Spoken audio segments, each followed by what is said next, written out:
sommes en direct sur la page Facebook de condolégal.com. C'est François Sellier qui vous parle. Je ne sais pas si on est en direct. Là, je pense qu'on y va.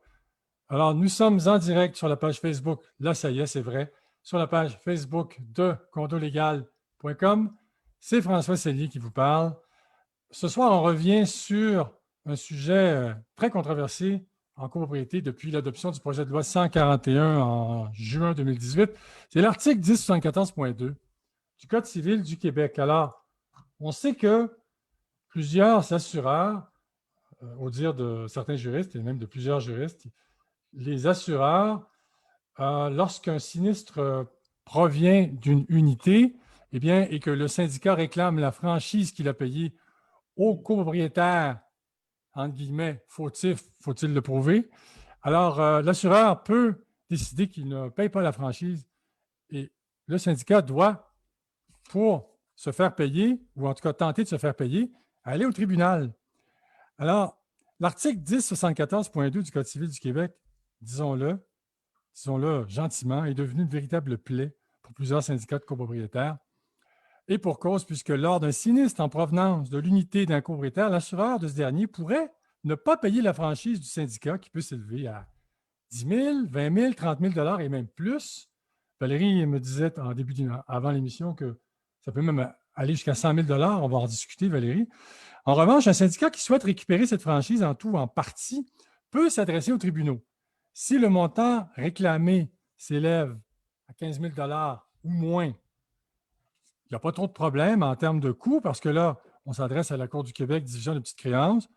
Les frais judiciaires sont, disons-le, négligeables. Ce n'est pas grand-chose. Et par contre, on ne peut pas être représenté par un juriste. Il faut y aller préparé par un juriste, mais une fois rendu là, on est seul avec nous-mêmes, n'est-ce pas? Alors, il faut bien plaider sa cause. C'est bien important. D'ailleurs, on recommande aux gens qui vont à la Cour des petites créances pour des montants même de 10 000, 12 000 d'être préparés par un juriste, même si ça coûte 1 000 $, ça vaut la peine. Ça peut faire la différence entre une victoire, un gain de cause ou une perte de cause. Hein? Alors, si la franchise excède les 15 000 $, par contre, là, c'est une autre. Là, on est dans une autre ligue, c'est-à-dire parce qu'il faut se tourner vers la Cour supérieure, n'est-ce pas, Maître Leblond, qui peut entendre. La Cour supérieure à partir de 85 000 $. Entre 15 000 et 85 000, c'est la Cour du Québec. La Cour du Québec, pardon, excusez-moi, c'est ce que je voulais dire. La Cour du Québec, à partir de 85 000 $, là, on est en Cour supérieure. Voilà. Mais les frais d'avocat peuvent être un obstacle. Hein? À titre d'exemple, aller chercher 25 000 $, mais payer 10 000 $ en frais d'avocat n'est pas nécessairement une démarche gagnante. Alors, rendu là, mieux vaut rabaisser sa réclamation à 15 000 $ et s'adresser aux petites créances.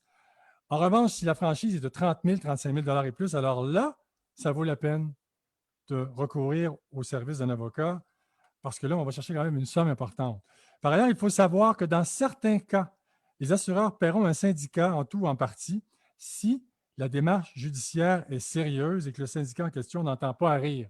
Je pense qu'il y a des assureurs, des fois, qui disent, bon, on va payer moins, mais on va payer quand même. Dans le milieu de l'assurance, on entend dire que les assureurs n'iront pas toujours jusqu'au bout parce que s'ils obtiennent gain de cause, ça peut créer un précédent et puis les copropriétaires suivants pourraient s'en servir comme argument pour plaider leur cause. On dit, il y a un vieil adage qui dit qu'un mauvais arrangement vaut mieux qu'un bon procès. Ça, on l'a entendu. Ça fait longtemps que je ne l'avais pas entendu, celle-là. Je rappelle que l'article 1074.2 est issu de l'adoption du projet de loi 141 sur l'assurance en copropriété.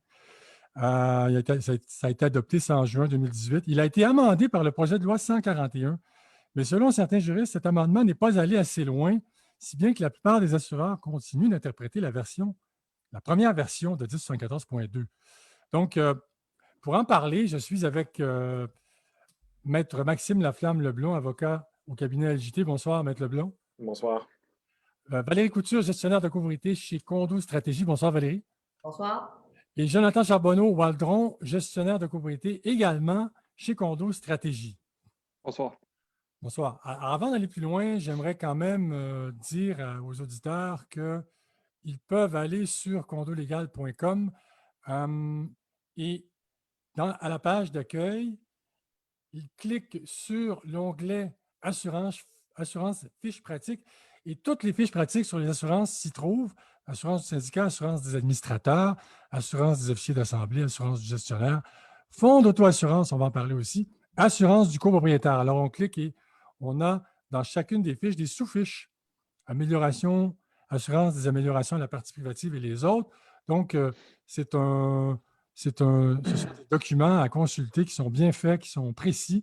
Et je vous invite aussi à aller voir notre vidéo qui célèbre les 50 ans de la copropriété québécoise, donc vidéo produite par moi-même pour le compte du regroupement des gestionnaires et copropriétaires du Québec. Une très belle vidéo qui, en 15 minutes, synthétise et résume les faits saillants des 50 ans de la copropriété québécoise. La première loi sur la copropriété québécoise remonte à novembre 1969.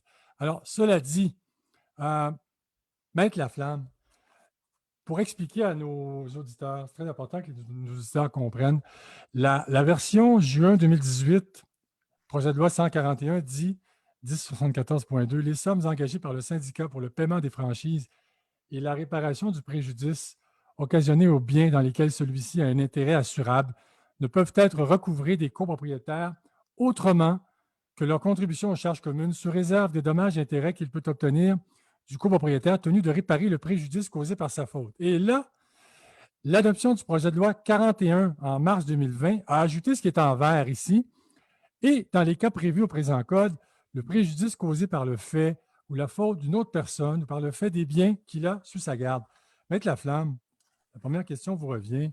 Pourquoi, malgré ce changement qui est venu, comment dirais-je, qui a ramené l'esprit, qui a ramené 1074.2 à l'esprit de la loi que le législateur voulait lui donner, pourquoi les assureurs s'obstinent-ils encore à ne pas vouloir payer la franchise du syndicat malgré une modification apportée à cet article 1074.2? Je dirais que la réponse à cette question-là est de deux ordres. Pour ma part, ce que j'aurais tendance à vous dire un peu à la blague, c'est qu'ils ont pris goût à refuser de payer. C'est toujours bien quand on est sur un assureur que les primes rentrent, mais que les déboursés ne se font pas. Blague à part, la raison pour laquelle les assureurs n'ont pas nécessairement changé leur fusil d'épaule malgré ce changement législatif, c'est que ce changement-là ne va pas assez loin. Il n'est pas aussi drastique qu'on aurait pu l'espérer. Parce que, comme vous le disiez, entre juin 2018 et l'entrée en vigueur du projet de loi, ce qu'on appellerait la loi 41, ce n'est pas son vrai numéro, mais bon, la loi 41 en mars 2020, la règle était, en général, sur 1074.2, qu'on ne pouvait pas réclamer le remboursement des franchises à un copropriétaire, sauf si le sinistre a été causé par sa faute. Évidemment, comme on va en discuter probablement ad nauseam ce soir, prouver la faute, ce n'est pas toujours une chose simple, et c'est de là que vient l'habitude des assureurs de dire « Mon assuré n'a commis aucune faute, par conséquent, je nie responsabilité, je ne vous rembourserai pas la franchise. » Quand le législateur est venu modifier l'article 214.2 par le projet de loi 41, il a ajouté la phrase à la fin causé par sa faute. Et là où ça se terminait avec un point, on a ajouté « Et dans les cas prévus au présent code, le préjudice causé par le fait ou la faute d'une autre personne par le fait des biens qu'il a sous sa garde. » Puis le problème qu'on a, et je sais pas, on ne sait pas si c'était l'intention véritable du législateur ou si c'est une tournure de phrase malheureuse, mais c'est toujours ça qu'il est, c'est qu'on voit que cette exception, cette porte qu'on a voulu rouvrir, on l'a réouverte en précisant dans les cas prévus au présent code. Et cette petite phrase-là, elle est importante parce que les cas prévus au présent code, ça réfère implicitement notamment à l'article 1465 du Code civil du Québec, qui est la responsabilité pour le fait d'un bien. Et ce qui est malheureux, c'est que cet article 1465 du Code civil prévoit que le gardien d'un bien est tenu de réparer le préjudice causé par le fait autonome de celui-ci, à moins qu'il ne prouve n'avoir commis aucune faute. C'est donc dire qu'en référant au cas prévu au présent code, on retient quand même la notion de faute. Donc, on se retrouve avec une situation un peu paradoxale où, en voulant réouvrir la porte aux réclamations d'assurance pour les syndicats, le législateur a cru la réouvrir, mais ne l'a pas ouvert à ce point-là. Parce que quand on regarde, on contraste l'article 274.2 issu de la loi 141 et l'article 274.2 tel qu'il est en vigueur depuis la loi 41, la seule véritable différence, c'est une question de fardeau de preuve. Entre juin 2018 et mars 2020, le syndicat devait prouver la faute de l'assuré, donc du copropriétaire, ce qui faisait que les assureurs refusaient. Depuis le mois de mars 2020, en principe, c'est le gardien du bien qui doit prouver qu'il n'a commis aucune faute. Mais on a encore cette notion de faute-là, et c'est pour ça que les assureurs continuent de dire notre assuré n'a commis aucune faute, nous ne sommes donc pas responsables. Et ce qui est un peu assassin dans cette formulation-là du nouvel article 214.2, c'est que on n'a vraiment aucune ambiguïté parce qu'on n'a pas réouvert la porte à l'application des clauses qu'on a dans toutes les déclarations de copropriété qui prévoient, par exemple, qu'un copropriétaire est responsable pour le fait de ses biens, pour tous les dommages qu'il résulte de son unité. Parce que la petite phrase assassine, qui est le deuxième alinéa de l'article 214.2, est demeurée intouchée, c'est-à-dire qu'il est réputé non écrite toute stipulation qui déroge aux dispositions du premier alinéa. Donc, toutes les clauses d'usage et les clauses types qu'on utilisait à l'époque, c'est-à-dire avant juin 2018, pour réclamer des franchises, réclamer des coûts de travaux, réclamer les frais afférents à un sinistre. Toutes ces clauses-là sont encore dénuées de mordant, puis essentiellement valent le papier sur lequel elles sont écrites. Ce qui fait qu'on est quand même limité vraiment au réclamer seulement dans les cas prévus au Code. Et les cas prévus au Code, en ce qui concerne les sinistres qui nous occupent le plus souvent en copropriété, donc les sinistres qui proviennent d'un bien, malheureusement, la notion de faute est encore là. C'est juste que le fardeau de l'approuver n'est pas sur les mêmes épaules. Par contre, pour l'assureur, ça ne change rien. Il va conclure que dans un cas comme dans l'autre, va conclure que ce n'est pas de la faute de mon assuré, je ne vous payerai pas. Et là, un peu comme vous disiez en introduction, on se retrouve avec la situation où le syndicat n'a pas d'autre choix de soit assumer sa perte ou d'essayer de la réclamer devant les tribunaux. Maître Laflamme, quel est l'état de la situation actuellement sur le plan judiciaire au regard des réclamations concernant l'article 1074.2? Parce que, évidemment, c'est relativement récent. Là, on dit que ça a été mis en place. J'ai justement fait la vérification, Ouais. hier, parce que j'avais une audience ce matin. Et on a une drôle de situation parce qu'effectivement, juin 2018, en termes judiciaires, c'est il y a 5 minutes. C'est super récent. Donc, si on fait une petite recherche, par exemple, sur Canly, les décisions qui citent l'article 214.2 qui s'y réfère sont au nombre de 3 en date d'hier. Ce sont 3 décisions des petites créances qui concernent l'ancien libellé de l'article 214.2. Ils disent essentiellement ce que je viens de dire, ça prend une faute. Mais on n'a aucune décision et aucun jugement de connaissance, en tout cas aucun jugement indexé qui a été rendu depuis la loi 41.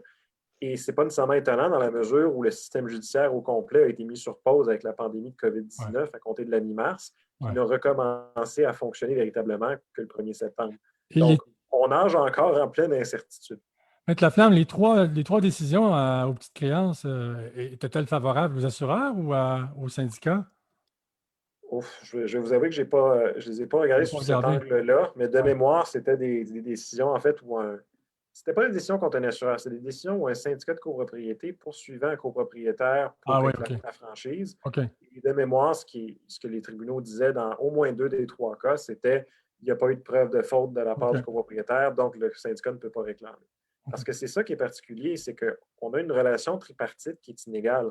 On a le syndicat de copropriété d'un côté, qui a une relation avec son copropriétaire, et le copropriétaire qui a une relation avec son assureur.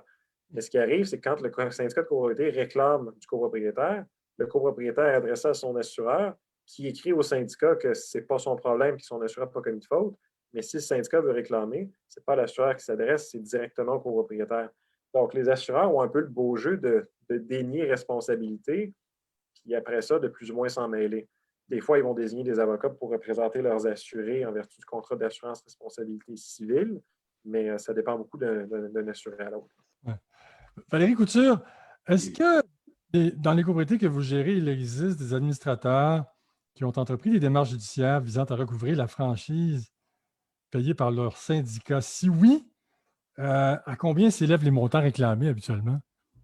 Bien, écoute, il y en a, oui. Il y en a qui ne sont pas encore réglés justement à cause de la pause de cette année. On a des attentes beaucoup plus longues là, au niveau des petites créances et tout ça. Parce que ce qu'on parle ce soir, là, c'est beaucoup on parle souvent du grand sinistre, mais ce qui est coûteux pour les syndicats aussi, puis Maître Laflamme Leblond disait tantôt, le syndicat poursuit son copropriétaire.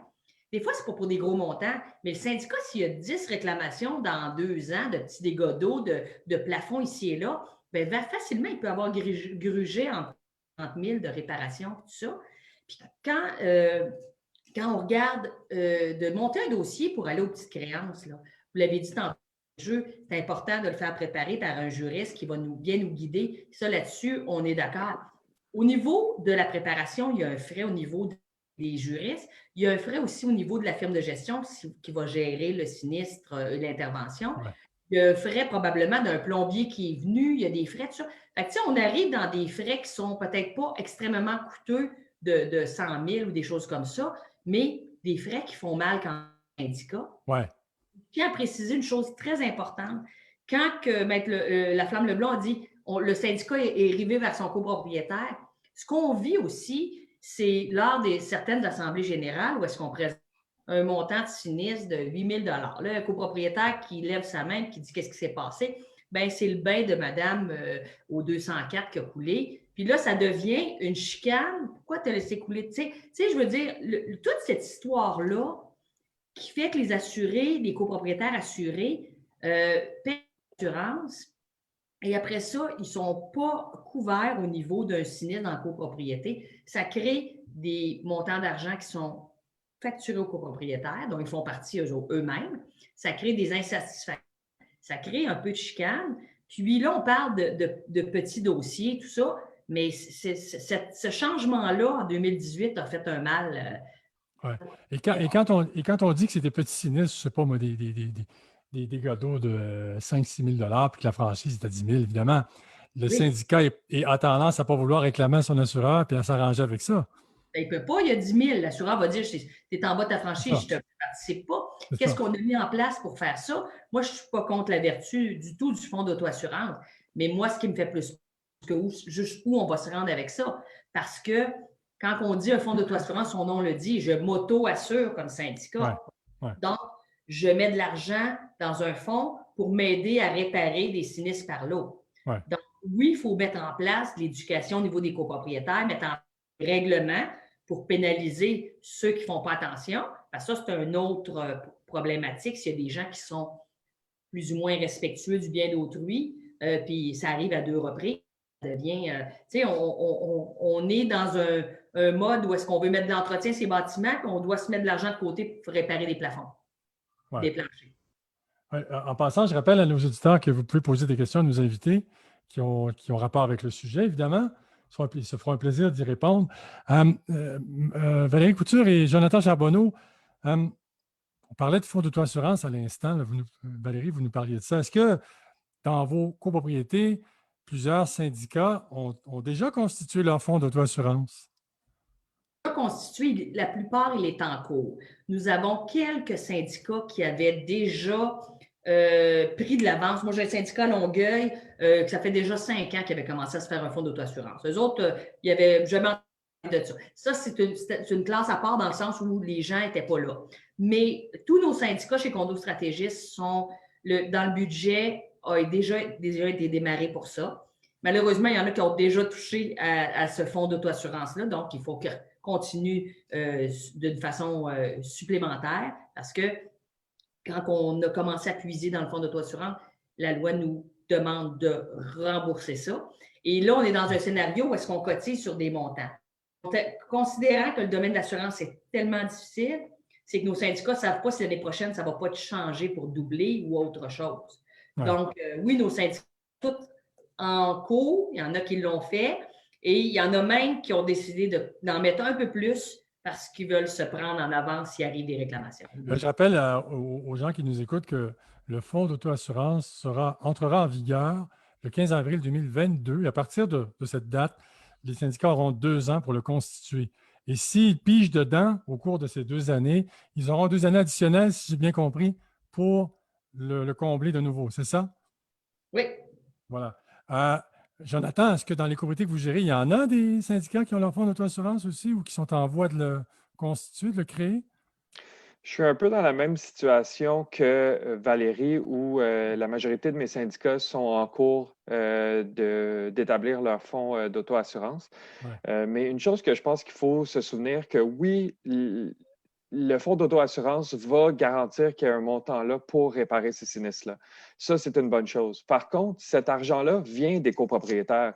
C'est facile de souvent passer par-dessus le fait que c'est le syndicat comme tel a de l'argent, mais cet argent-là vient des copropriétaires.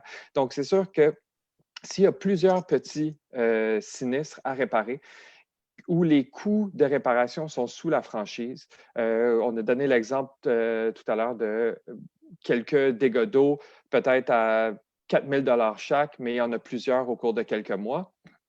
Cet argent-là va être là pour payer les réparations. Les réparations vont se faire, mais tout le monde dans la copropriété va devoir repayer ces frais-là au lieu de la compagnie d'assurance du copropriétaire fautif. Ouais. Et aussi, il faut se souvenir que tantôt, vous avez mentionné qu'on pouvait aller aux petites créances pour récupérer l'argent. C'est une option.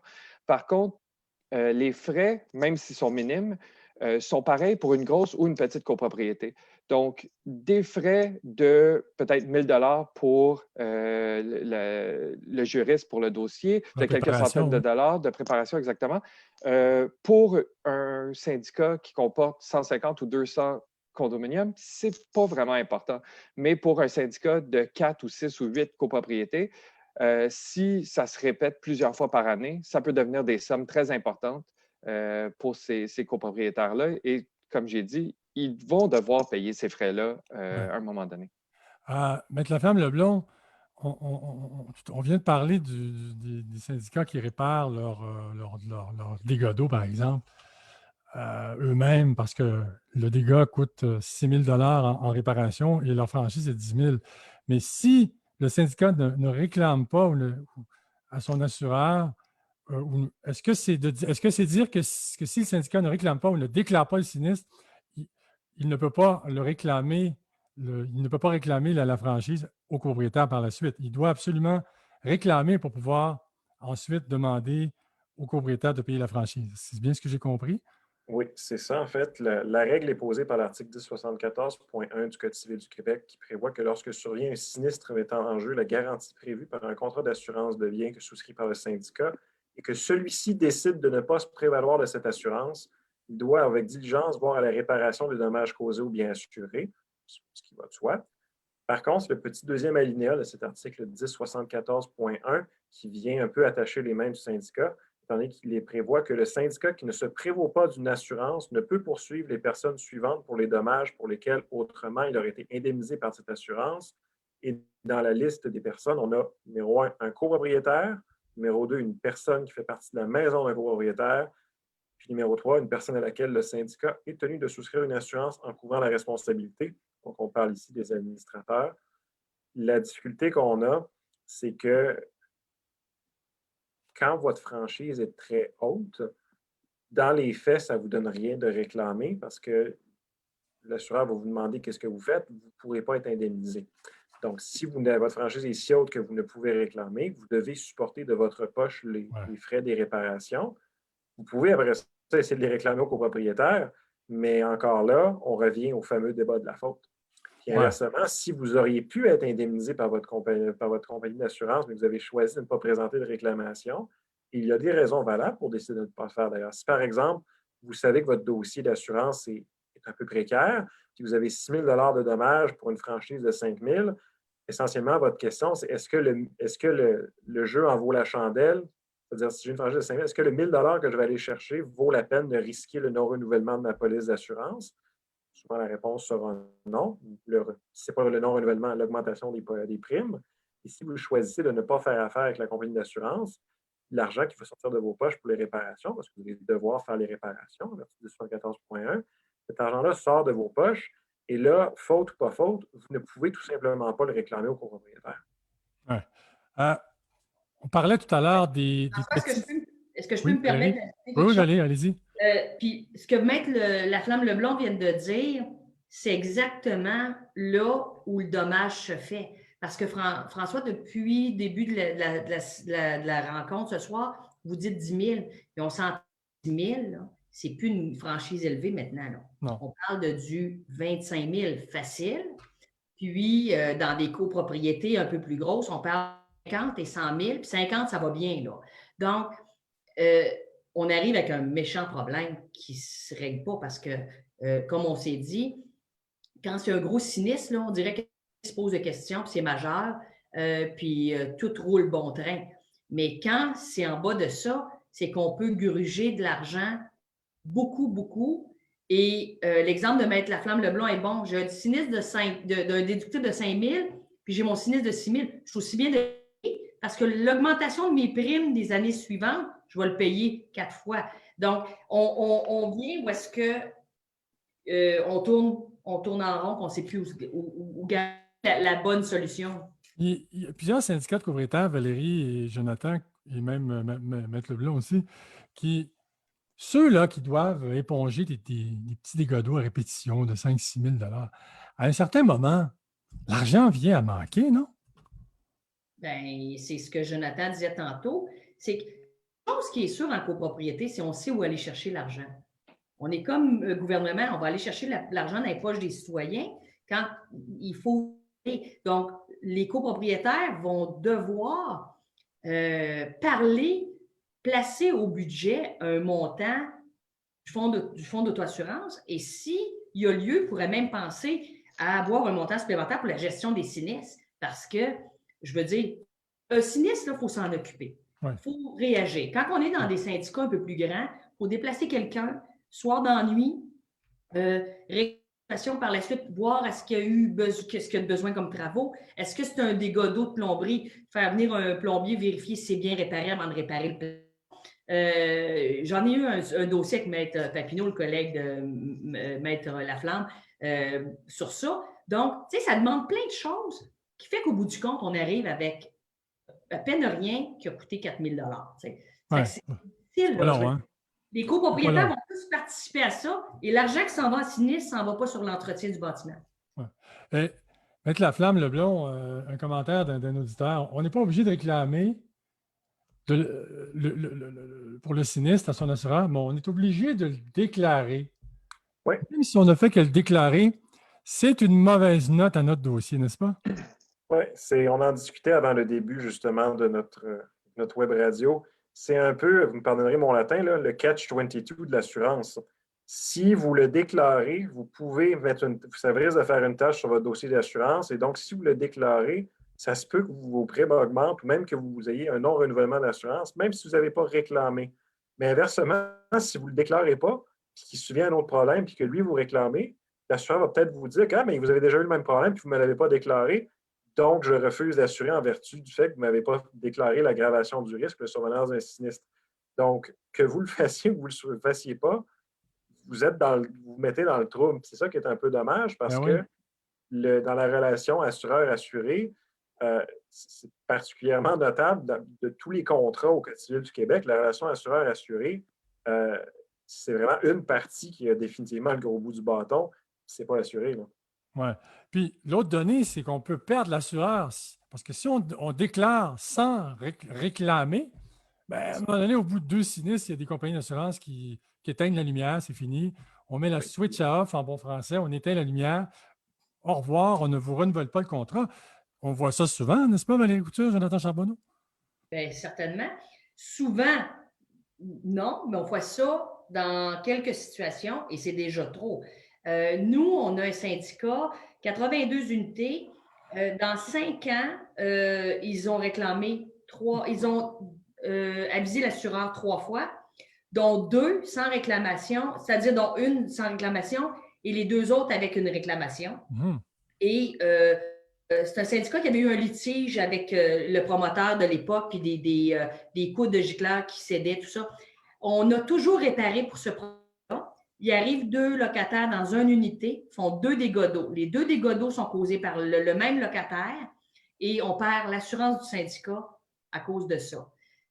On a sur 5 ans réclamé 2 fois pour l'équivalent de 25 000 $ et l'assureur n'a pas renouvelé. Donc, vous comprenez, quand on arrive avec un dossier, il faut chercher un nouvel assureur. Pourquoi vous cherchez un nouvel assureur? Avez-vous été refusé? Oui. Qu'est-ce qui arrive? On est dans le deuxième marché qui n'est pas intéressant du tout et qu'on ne veut personne aller là. Oui, on est dans le marché sous-standard. Jonathan, peut-être là-dessus. Et là, on parle de franchises de quoi? Qui peuvent atteindre 100 000 $ pour une propriété de 15, 20, 25 portes? Ou plus? Qu'est-ce que j'ai vu, c'est plus que ça. Plus que ça, hein? Plus que ça, mais du 100 000 pour du 50 unités et plus, ça, on le voit assez souvent. Oui, on voit. D'accord. Ouais. Alors là, ça veut dire 100 000 pour 50 unités et plus, ça fait cher la porte, ça, hein? Cher la porte. Ça fait Bien, chier. c'est parce que ça veut dire, ça nous donne 2 ans, c'est 50 000 au budget de plus par année, Quand même, hein? quand Alors, même. ouais. Et si, et finalement, Et s'il n'y une a pas de sinistre? franchise aussi, comment? Et s'il n'y a pas de sinistre, c'est seulement Il n'y a pas de 50 000. sinistre. C'est Oui. ça. Mais une franchise de 100 000 aussi bien dire que le syndicat n'est pas couvert parce que, bon, le sinistre, avant qu'il atteigne un montant de 100 000, on a le temps de voir de l'eau passer sur le pont, comme dirait l'autre. Oui. Donc, ça se trouve à être le syndicat qui paie pour ces dégâts d'eau, là. Quand on tombe dans ces braquettes-là, c'est ça qui se passe, hein? L'autre question, Maître Laflamme-Leblond, là, est-il vrai de dire que on revient là aux tribunaux là, parce que les syndicats ont quand même des recours possibles, on le disait en début d'émission. Est-ce qu'il est vrai de dire que certains assureurs préfèrent payer que d'aller en cours? Lorsqu'un syndicat dit, bon, moi, je réclame la franchise au copropriétaire, fautif ou non, ou quoi que ce soit, l'assureur dit, ouais, lui, ce syndicat-là, il est sérieux, il veut y aller au tribunal, on devrait peut-être s'arranger à l'amiable.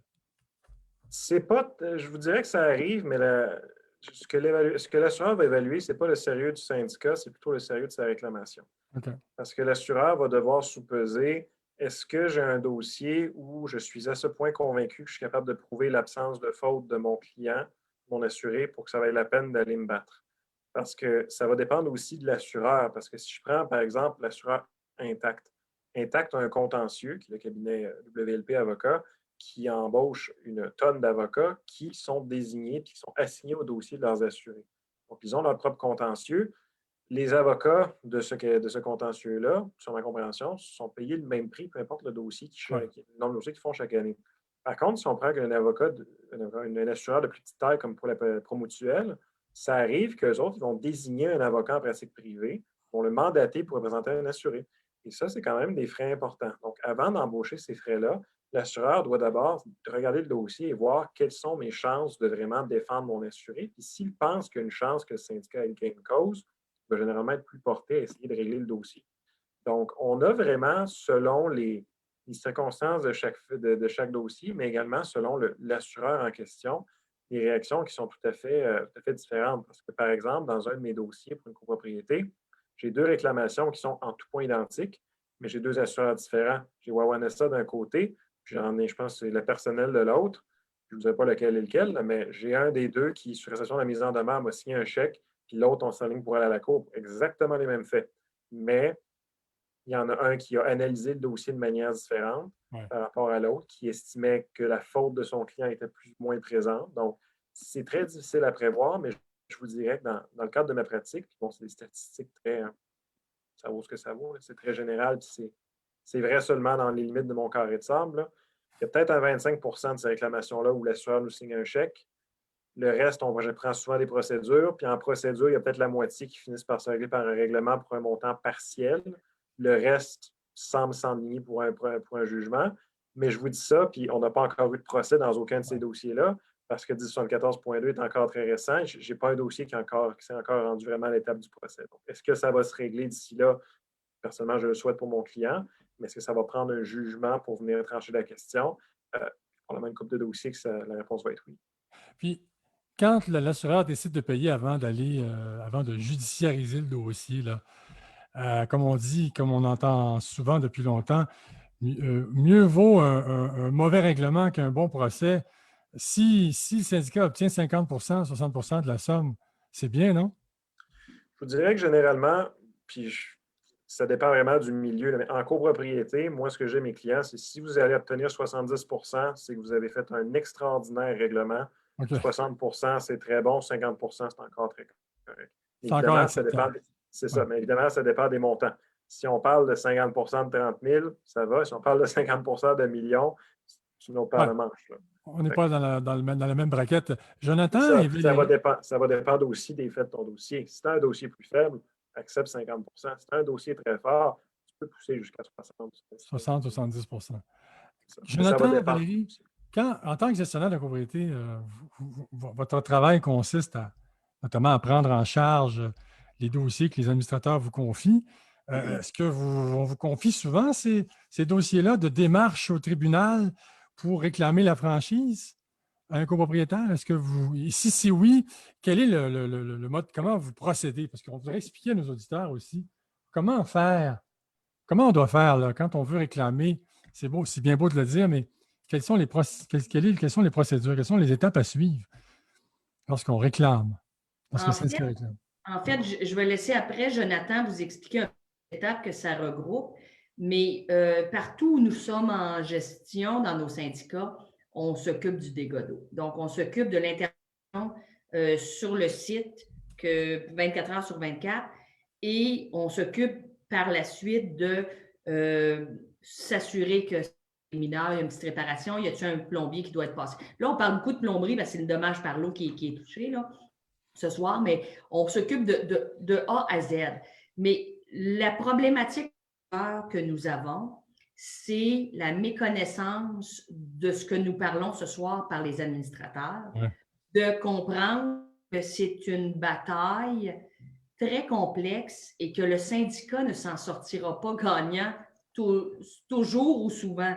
En fait, il y a une méconnaissance en disant c'est de sa faute. On est encore dans l'avant 2018 en disant tu as fait quelque chose, les gens ont un déductible de 500 $ dans leur assurance privative, puis le reste, tout se réglait. Puis depuis ce temps-là, toute la machine a arrêté, mais les administrateurs sont restés sous ah, ben il faut qu'on se fasse payer. Mais c'est très, très difficile d'expliquer ça à nos administrateurs. Puis Jonathan a plein de dossiers là-dessus.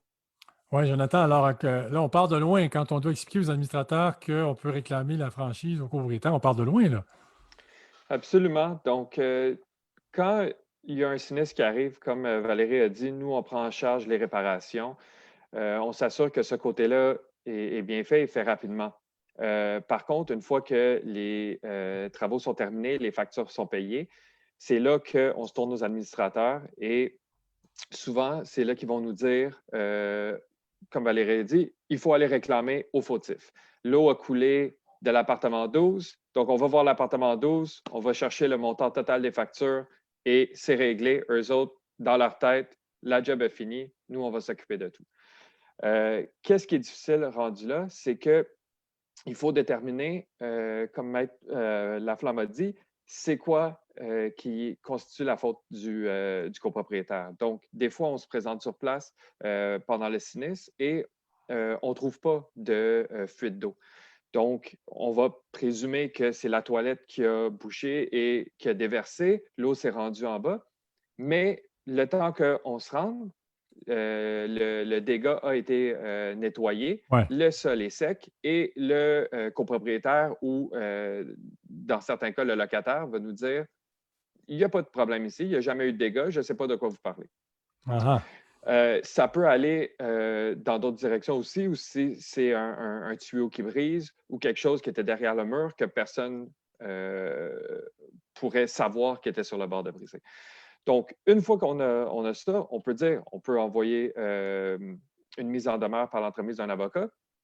Et après ça, ça va être au copropriétaire de décider s'il va aller voir son assurance, qu'est-ce qu'il fait avec ça. Et comme ça a été dit avant, l'assurance va souvent dire c'est pas de sa faute, on ne paye pas. Donc, à partir de ce moment-là, les administrateurs, il faut qu'ils prennent une décision. Il faut qu'ils analysent les chiffres qu'on leur présente. Ça, c'est les frais encourus. Et ça, c'est les frais possibles si on va pousser plus loin en petite créance ou à la Cour du Québec, dépendant des montants. Et il faut qu'ils soient prêts à nous dire oui, on va mettre les frais nécessaires pour aller chercher l'argent qui nous est dû. Des fois, les montants sont similaires, des fois, les montants sont très différents. Donc, c'est là qu'il faut leur faire comprendre que est-ce que ça vaut la peine? Des fois, oui, des fois, non. Ça dépend de la situation. Mais ce n'est pas aussi facile qu'on envoie une lettre, on reçoit un chèque et c'est fini. Oui, ouais, je comprends. Valérie, vous me disiez avant l'émission que les nouvelles copropriétés, là, flambant neuves, sont difficilement assurables. Oui. On a deux qui sont sous le parc de Jonathan et on a une tour d'à peu près, si je me rappelle, plusieurs étages, une dizaine d'étages et plus. Et cette tour-là est sortie avec un déductible, c'est-à-dire une prime d'assurance annuelle d'à peu près une soixantaine de mille passés et un déductible pour dommages par l'eau de 250 000. Fait que, on dit bienvenue aux copropriétaires, voici vos clés. Puis, dans quelques mois, ben, nous vous enverrons une cotisation spéciale de 125 000 pour cette année et l'autre partie va suivre l'année d'après. Ça, c'est assez impressionnant. Et justement, cet après-midi, nous avons un autre nouveau syndicat. Lui, il est moins élevé, on est moins haut en étage, mais on est quand même à 5 étages et demi. Et, écoutez, ce qu'on a, ce qui a été trouvé par le promoteur, c'est une franchise à 100 000 avec une prime à 40 000. Fait que c'est sûr que les budgets de promoteurs qui sont faits avec des coûts moins élevés, ben, tout de suite, on vient d'exploser le budget de la copropriété qui est neuve. Là. Les gens sont dans le déménagement par-dessus la tête, puis on a déjà des questionnements sur comment on va leur présenter ça. C'est comme... Ouais. Et ce qu'on nous a répondu, c'est que le marché n'en veut pas de la copropriété neuve parce qu'il y a des risques de vices cachés, mal fait, choses-là. Puis il y a l'humain qui arrive à l'intérieur en même temps, qui demeure un risque aussi. Maître Laflamme-Leblond, c'est un élément intéressant ce que Valérie vient de dire en ce qui a trait à la qualité de la construction. Les assureurs sont de plus en plus circonspects, sont prudents, sachant qu'effectivement, une copropriété neuve, ça ne veut pas toujours dire ça dans tous les sens du terme. Est-ce que je me trompe? Oui, je vous dirais que si j'étais un assureur, c'est certainement quelque chose dont je prendrais note parce que, évidemment, qu'une bâtisse soit mal construite en soi, ce n'est pas quelque chose qui est susceptible d'encourir la responsabilité de l'assureur, étant donné que l'assureur n'est généralement pas responsable pour le vice propre, c'est-à-dire le vice de conception. Par contre, il va souvent être responsable en vertu de son contrat d'assurance pour ce qu'on appelle le conséquentiel. Donc, l'assureur ne sera pas tenu de réparer les fenêtres qui laissent rentrer l'eau. Par contre, il va être tenu de réparer les planchers qui ont été brisés par l'eau qui est rentrée. Puis je pense à certains immeubles qu'on a. On a un immeuble où on a justement ce problème-là. La toiture est un véritable gruyère. L'assureur n'est pas au bâton pour réparer la toiture, mais il est au bâton pour tous les dommages que l'eau qui est passée à travers le gruyère a fait à l'étage inférieur. J'en ai un autre bâtisse sur la rive sud où il y a littéralement des fenêtres qui décrochent et qui tombent de 13 étages en bas sur l'autoroute. L'assureur est un petit peu en mode panique. Il a demandé à ce qu'on remplace ça au plus vite. Puis finalement, il a décidé que tout simplement, il n'assurait plus ça. Lui, une bâtisse où les fenêtres tombent parce qu'elles sont mal construites, c'est un risque qui n'est pas prêt à assurer. Donc, je peux comprendre que les nouvelles constructions, qui ont tort ou à raison, vont dépendre souvent du constructeur aussi, mais qu'on entend des histoires d'horreur. L'histoire d'horreur de nouvelles constructions que vous et moi, on entend, l'assureur aussi les entend. Parce que l'assureur se trouve à ce moment-là à payer pour réparer les erreurs de construction d'origine. Là. En fait, ce n'est pas ça, c'est qu'ils ne payent pas les erreurs de reconstruction d'origine parce que réparer pour le paiement des réparations des vices, c'est exclu des contrats d'assurance, mais c'est qu'ils se retrouvent à payer pour les dommages qui sont causés par ces vices. Par exemple, si, comme je vous dis, on a des fenêtres qui sont mal faites et que l'eau rentre à l'intérieur, l'assureur, on ne pourra pas y réclamer de remplacer les portes. Par contre, l'assureur va peut-être être tenu de réparer les dommages causés par l'eau qui est rentrée.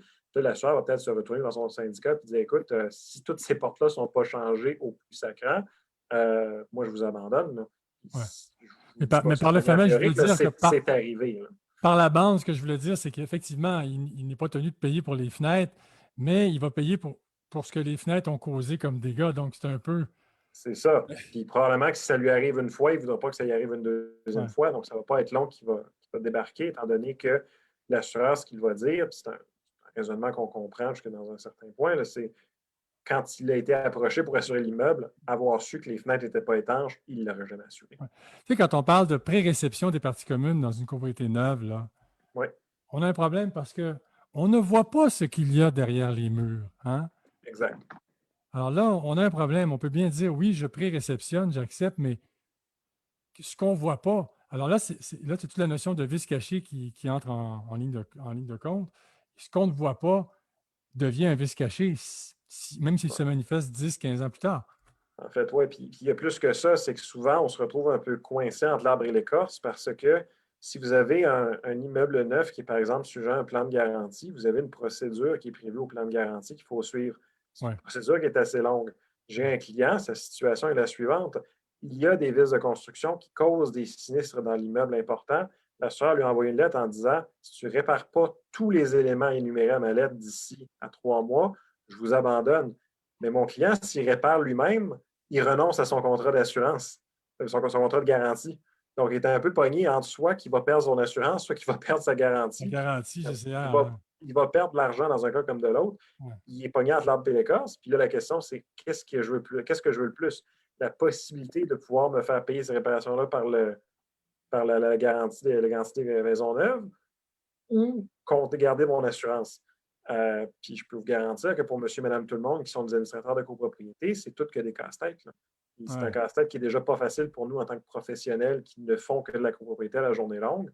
Pour quelqu'un qui décide de s'impliquer sur son CA de copropriété, et puis pour les nouveaux acheteurs, ça désenchante rapidement. Là. Alors, c'est un stress financier additionnel au syndicat qui s'ajoute au fardeau financier, Valérie Couture et Jonathan Charbonneau, d'un syndicat qui devra éventuellement créer son fonds d'auto-assurance, si ce n'est déjà fait, et qui devra aussi créer son étude du fonds de prévoyance parce que, on ne le dit pas souvent ces temps-ci, mais outre les défauts de construction qui peuvent être observés dans une copropriété neuve, bien, il y a aussi toute la question de l'entretien et de la conservation de l'immeuble, l'article 1039. Si on ne s'assure pas de l'entretien et de la conservation, bien, c'est là aussi que les dégâts d'eau surviennent, c'est là que les problèmes surviennent.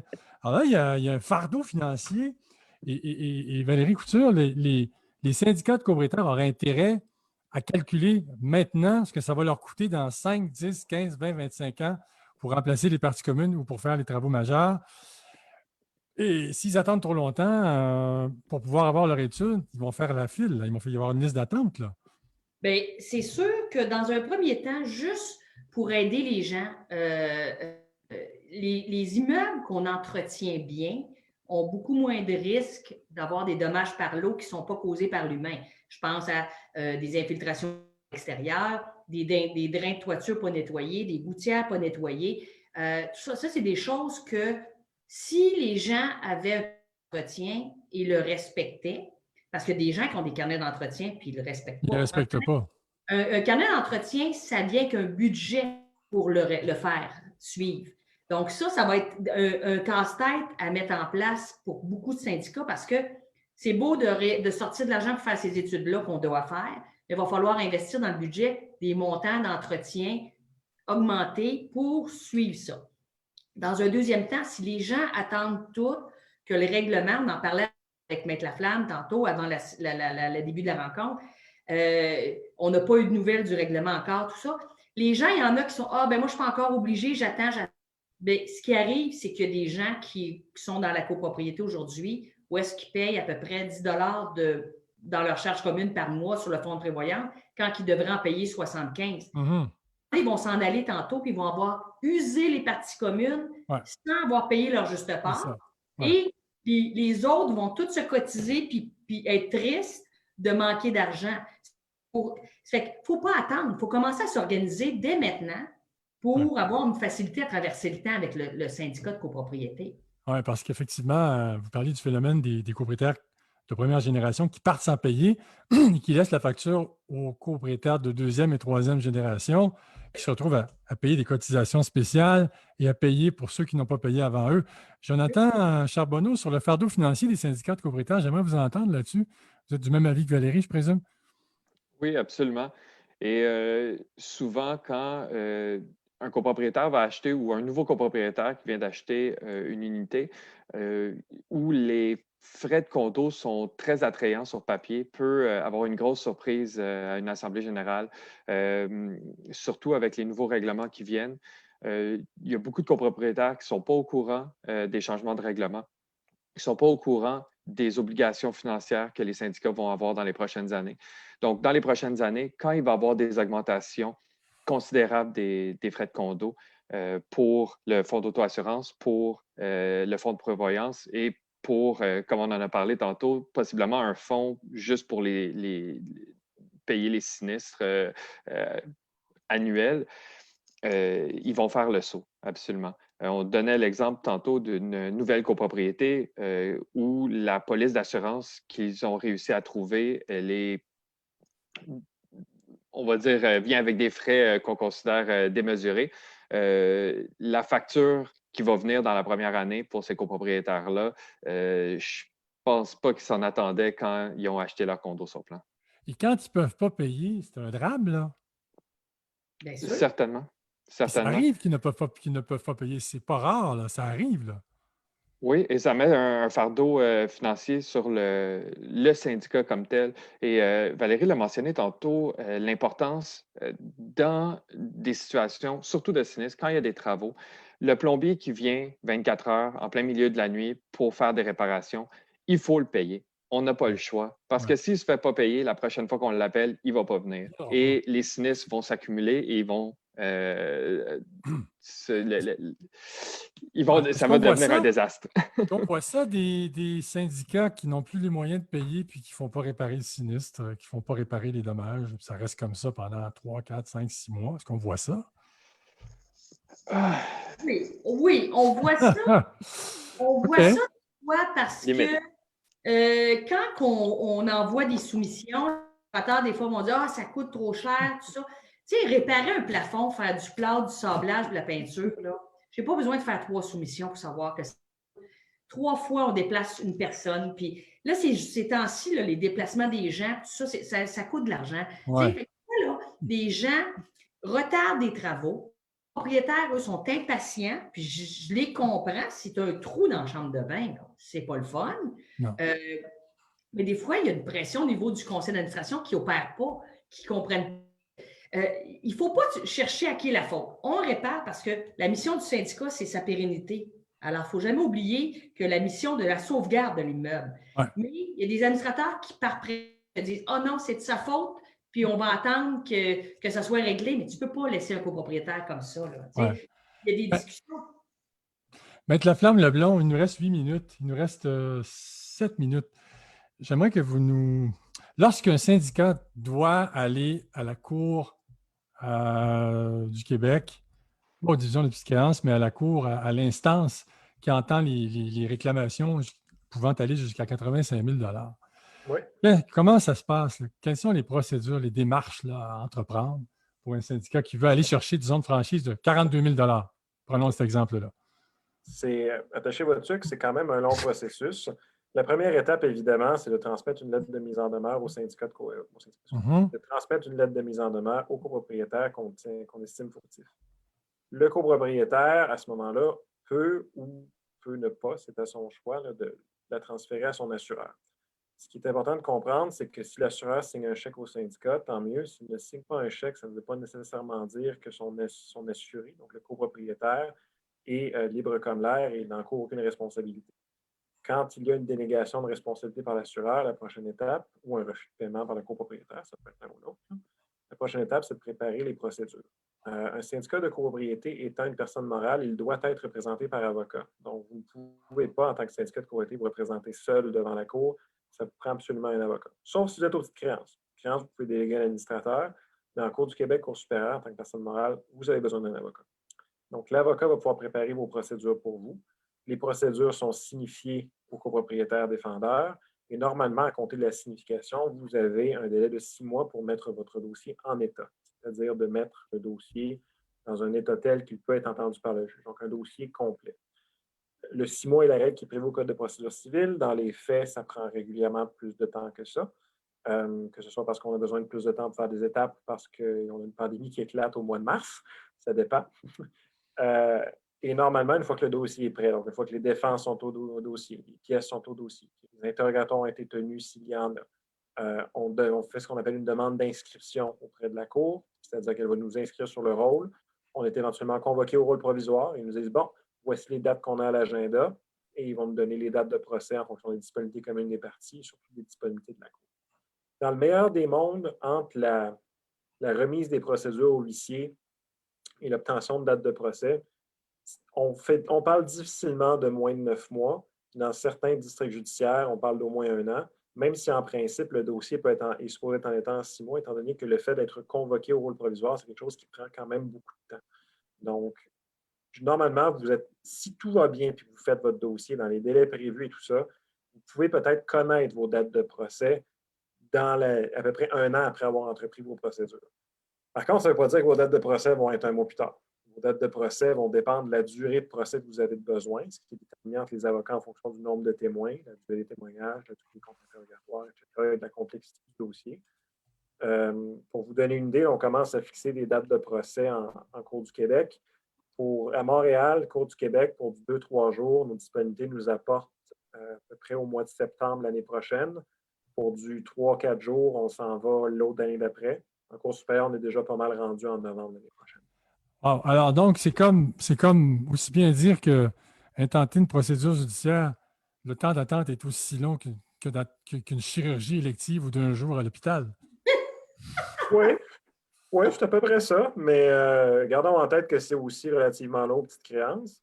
Ouais. Mais contrairement à ce que la sagesse populaire veut, ce n'est pas nécessairement plus long, petite créance, que devant les tribunaux réguliers, notamment parce que devant les tribunaux réguliers, on a le facteur imprévu qui est les agissements des avocats eux-mêmes. Les avocats veulent faire beaucoup d'étapes, ça se peut que le dossier dure beaucoup plus longtemps. Tandis que devant les petites créances, c'est assez expéditif, direct, disons. Là. Ouais. Il y a un processus, puis c'est la petite créance qui le suivent, mais il y a quand même des délais. Aux petites créances, par exemple, quand vous allez déposer votre demande, les petites créances s'occupent de la notifier, de la signifier à votre défendeur, mais souvent, ça se fait plusieurs mois après l'avoir déposée. Donc, c'est 2 mondes qui véhiculent et qui cheminent en parallèle l'un de l'autre, qui suivent généralement le même processus, mais qui sont quand même difficiles à anticiper dans les 2 cas. En terminant, Jonathan Charbonneau, Valérie Couture, on s'en va, où s'en va la copropriété à court et moyen terme en matière d'assurance, notamment au chapitre de 1074.2? Est-ce que les syndicats sont condamnés à devoir payer leur franchise ou, selon votre perception, les choses vont s'améliorer? M. Laflamme, vous pourriez peut-être y répondre en dernier lieu. Très rapidement, il nous reste 2 minutes, 1 minute chacun. En fait, moi, je pense qu'on ne s'en va pas avec de l'amélioration et que malheureusement, on va encore être obligé d'aller chercher l'argent dans la poche des copropriétaires pour réparer, traiter des dossiers, suivre des dossiers, investir avec les avocats pour se défendre. Fait que de mon côté, je trouve que, écoutez, on est passé de 12 assurances il y a 5 ans à 4 ou 5 cette année. C'est sûr que notre marché ne s'en va pas dans un marché rempli d'étoiles. Ouais. Ça ressemble beaucoup à ça comme constat de mon côté. Ouais. Je ne suis pas dans le secret des yeux de ce que le législateur pensait avec son article 1074.2, mais l'effet est que la plupart des copropriétés sont devenues leurs propres assureurs dans la majorité des sinistres. Et ça, malheureusement, ça se fait vraiment aux dépens du consommateur. Ici, l'objectif, c'était de protéger le marché de l'assurance au Québec pour s'assurer qu'il y a encore des assureurs qui assurent les copropriétés. Je pense qu'on est un peu peut-être passé à côté de l'objectif parce que le résultat, c'est que malheureusement, l'assurance qui est supposée être un peu le bouclier et la protection des copropriétaires est rendue quelque chose qui, dans les faits, reçoit beaucoup d'argent et en débourse très peu. C'est tout le temps qu'on avait. C'est 19h59, c'est 20h. Merci beaucoup, Valérie Couture, gestionnaire de copropriété chez Condo Stratégie, d'avoir été avec nous ce soir. Plaisir. Merci beaucoup, Jonathan Charbonneau-Waldron, également gestionnaire de copropriété chez Condo Stratégie. Plaisir. Merci infiniment. Merci aussi à Maître Maxime Laflamme-Leblond, avocat au cabinet LJT, avocat qui fait notamment dans la copropriété. Et vous, Maître Laflamme-Leblond, vous êtes dans la copropriété, n'est-ce pas? C'est juste ça. C'est juste ça. Il y a l'ouvrage en masse. Il y a de l'ouvrage en masse, je n'ai pas besoin d'aller dans d'autres domaines. ça prend la relève. Hein? De toute façon, ça prend la relève et c'est bien heureux que ce soit ainsi. Merci beaucoup à vous tous. On se revoit mercredi prochain, 19h, pour un autre sujet passionnant sur la web radio en direct sur la page Facebook de condolégal.com. Merci beaucoup. À bientôt. Au revoir. Merci à tous. Bonne soirée.